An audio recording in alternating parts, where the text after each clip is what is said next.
Hey guys, we're about to start on the next stage for the Jorbanet build, and to do so, we have to make some custom wooden drawer slides. I'm going to be copying my design from John Heights. You can follow his channel over on YouTube. He has a complete set of plans that you guys can actually purchase. He has several videos on the actual build process.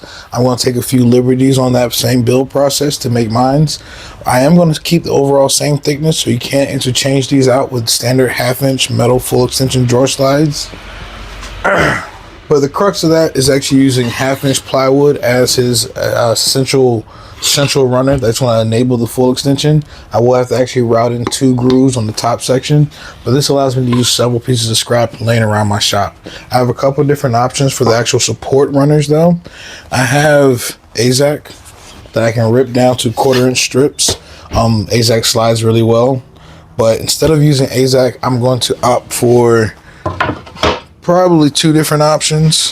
One of them actually 1/4-inch plywood. You check with a pair of calipers. I think this is 1/4-inch BC plywood. I have a bunch of small scraps like this, actually only 3. This comes out to exactly 1/4-inch, so using these as runners, I don't need to do any milling. He does use hardwood for his, but I think plywood would be fine for your runners. They're going to be stapled or glued to an actual, drawer runner and your actual cabinet carcass, so they're not going to flex or give. The one thing you do want to make sure of, though, this piece isn't any good. It's not wide enough. Pretty much plywood. Quick little tip. I'm going to have a little segment. Plywood has layers, and each one of the layers actually run in a certain direction. You can tell by the grain on the actual outside. Typically, the 2 exterior layers will be running in the same direction. So in this case, the layers are running this way. So the interior layer will be going vertical. So if I actually cut this into strips this way, it'll be structurally sound because the 2 outside layers are running, the grain is running this way. But this piece isn't deep enough for these cabinets. So if I sit there and actually rip it this direction, it has to be ripped in this direction, pretty much leaving these 2 outside layers to be the weakest. And there's possibly voids on that center layer. So with the grain running in the opposite direction, it's more than likely that this runner will break. See if I can show you guys a difference. This board is long enough and the grain is running horizontal. This one, to make it long enough, the grain will be running vertical. So this piece of 1/4-inch plywood I can't use. This piece I can. Just a little bit of plywood anatomy. So that brings me to what I'm actually going to use for majority of it, because I did do a bunch of siding on the garage, and I've had a lot of T111 siding left over. This T111 is about 5/16, maybe 3/8. I'm actually going to plane the side that has the ridges. Take off probably about a 1/16 or so on that end. That'll make this nice and smooth. Get it down to exactly 1/4-inch. Then I can use up several pieces of T111 that I have laying around the shop. And those are going to be the runners that actually run on the inside of my cabinet and on the sides of all my Jorbinets. They'll be 1/4-inch thick. And I'll again make sure the grain on the exterior layers are running horizontal. Again, this piece, if I ripped it this way, the exterior layers are running vertical, and they're more likely to break, especially if there's any voids on the inside layer. Just hopefully that makes sense. That's also why you can also plane down plywood and bend it, because of the orientation of the veneers on the inside. Hopefully that wasn't too much. I might end up cutting this out completely. This will probably only make it into the long format video. But let's get into cutting everything down, and then we're gonna head over to the planer.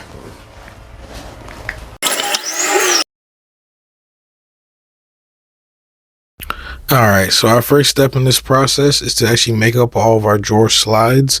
These are going to be the portions that are actually going to slide freely in between the drawer box and our actual Jorbanet units. So these are going to be made of some scrap 1/2-inch plywood. Some of these are cutouts from my Park style benches or various other cutouts.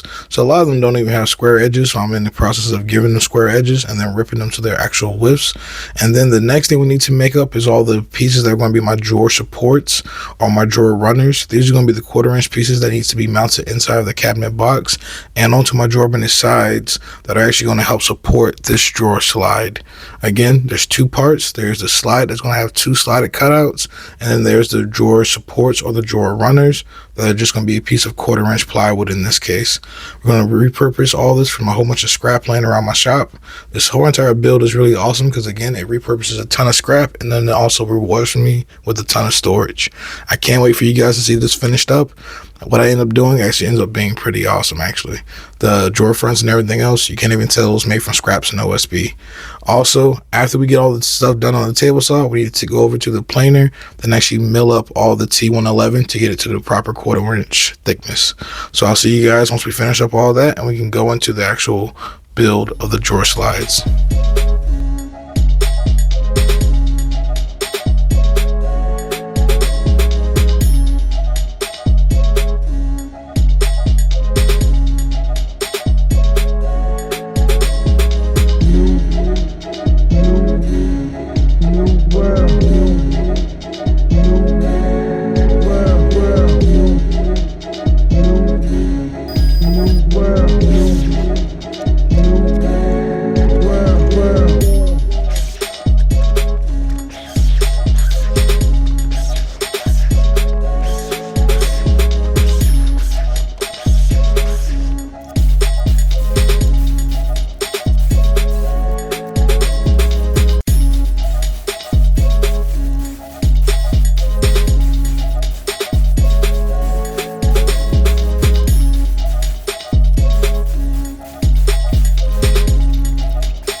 The next step is to make my template for my installs, and to do so I'm going to use one of these pieces that are exact same size as my actual drawer slides, find the dead center, and then drill 2 holes probably about a 1/2 inch or so in from the edges, and then I'm going to go to the ends offset in line with each one of those holes and come in probably about a 1/2 inch from the end. This is going to help me when I get to my install portion, when I pre-drill all my holes for my screws. But after that, we're going to move over to the router table and actually follow those same holes and then route out a recess and then a slot in the middle of that same recess. They're going to be on opposite sides of each other, which is going to allow the full extension drawer slides to operate. Again, I'm going to let you guys kind of watch the process, and you guys will see them once we actually unveil them completed.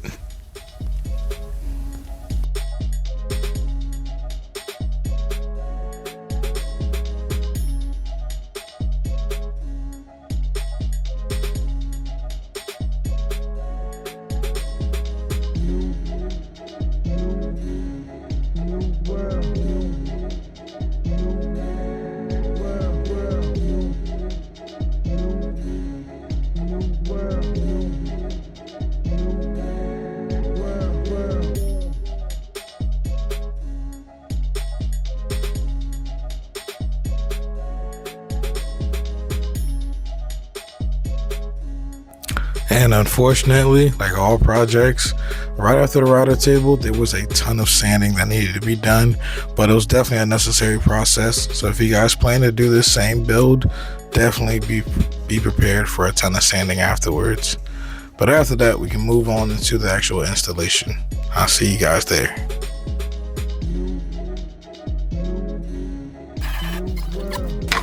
Hey guys, we now have all of our runners made. They're going to make all of our full extension drawer slides. They have been sanded up and they're ready to go. I do need to paste wax them, but I'll probably actually do that once I actually have them in place. Actually, no, what I'll probably do is I'll install all the runners, paste wax the runners and these, and then I'll go ahead and install them. For right now, I want to go and get the runners installed, and I'm not going to do all of them because one of the cabinets is going to have a runner in the center. Some of them might do double runners, so I can have a large open tray. I haven't fully decided what each one of these are going to be yet. So we're going to set up and probably do one, maybe two. So for right now, we're going to have one set up where the runners are set in the middle. And to do so, I want to go ahead and, this is my spacer. It doesn't have the slots drilled in it, but it's ripped to the exact same width as all my runners. So this is going to work as a spacer, but to make sure that it's a little bit oversized, We're going to layer it up about 2, maybe 3 layers of tape.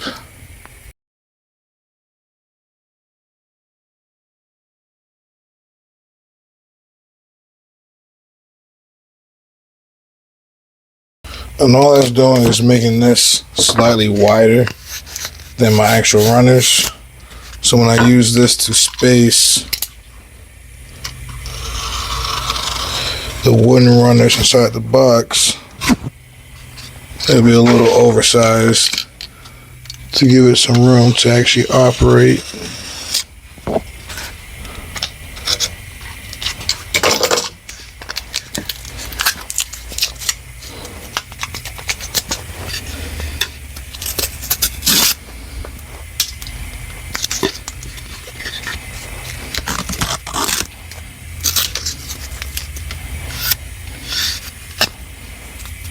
Alright, there we go. They're slightly thicker than my original runners.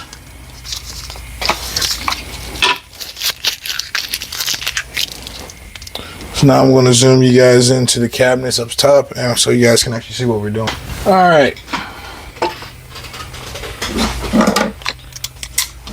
We have all of our runners and they have been sanded.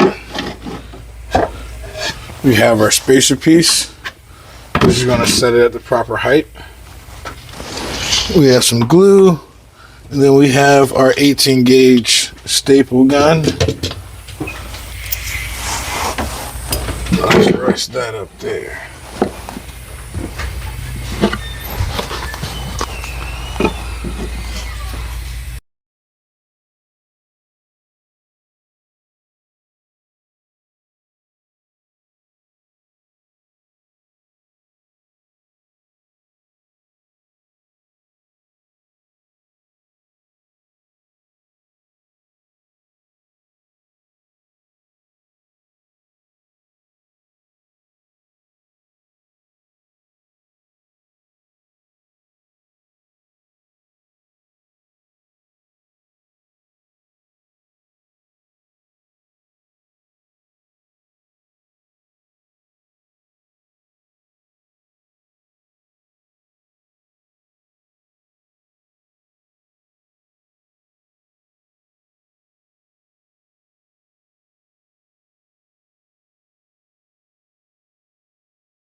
We're going to tackle another one.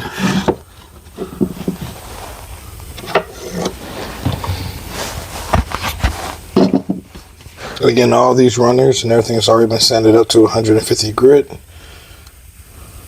So all they have to do is paste wax, and then we can mount the actual slides into the box, take our measurements, and then we can build our cabinet boxes. Some glue and some 7/8 inch staples will hold these in place. And this is some recycled T111 milled up to 1/4 inch. The T111 was about 5/16, almost 3/8.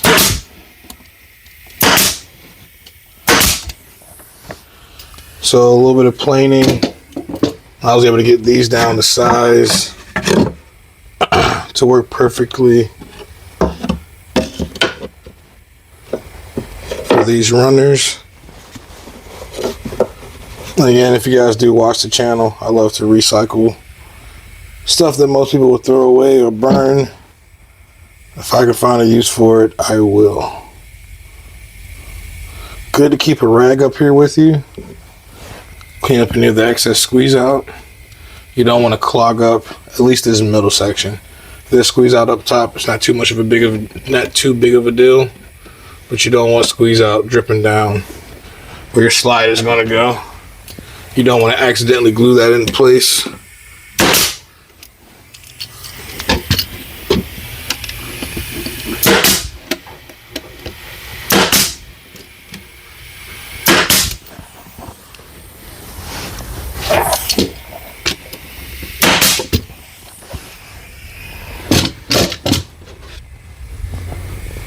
That looks good.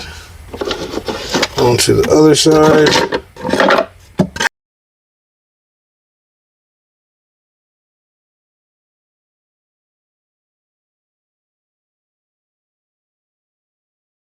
There we go. And these are able to slide out nice and easy. So once I put a screw in here in the middle, this will be able to slide all the way out to right there. And then there'll be a screw in here going to the side of the cabinet, which will allow it to slide from there all the way out to here to give me my full extension drawer slide. But the next step is I'm going to paste wax all of these, paste wax the ones that I've already installed, and then we're going to go ahead and build the cabinet and get everything else mounted. Oh.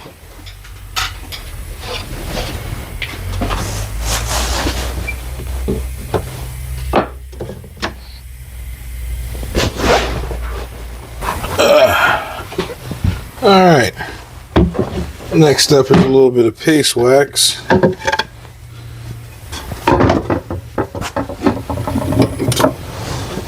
Take yourself a clean rag, you get your jar of paste wax, break yourself up some chunks.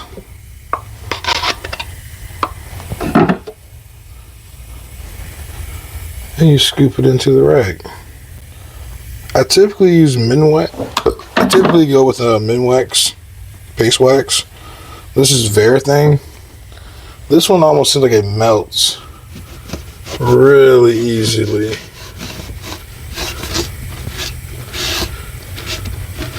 So the application feels like it's easier.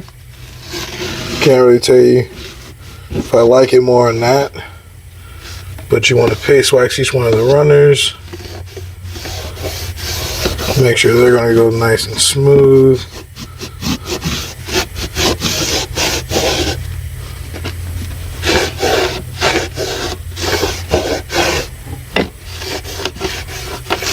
Make sure that you've gotten up all the frizzies.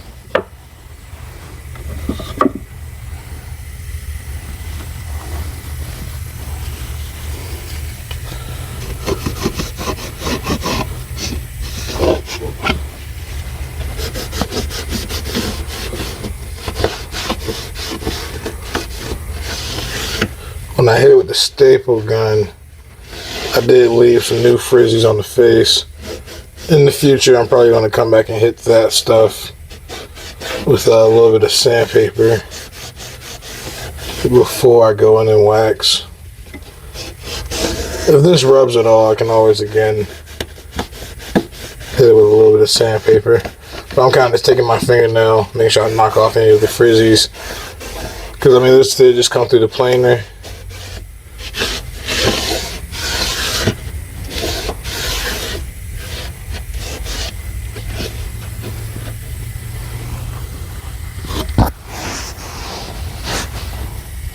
So everything should be relatively smooth other than like the little frizzies that are sticking up. You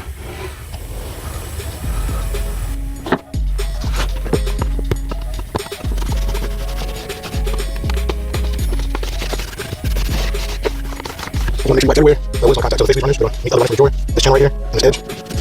This channel is where your actual slide goes. It's going to rest on this edge. So you want to make sure all of that is still waxed. And then 30 minutes we'll come back and buff it off. We're going to wax all the actual slides now.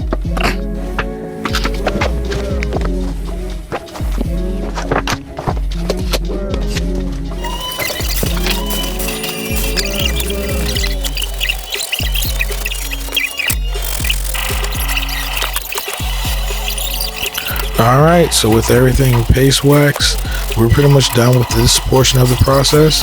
The next thing we need to do is actually go into the install and the build of our actual Jorbanet boxes and our actual Jorbanet door fronts, or drawer fronts, whatever you want to call them. But if you guys have enjoyed this process so far, please let me know down below. Leave me a like, comment, and subscribe. I greatly appreciate it. I want to say thank you to Lincoln Street Woodworks and John Heights, because this is a collaboration of both of their ideas. And I'll be seeing you guys in the next one. Peace.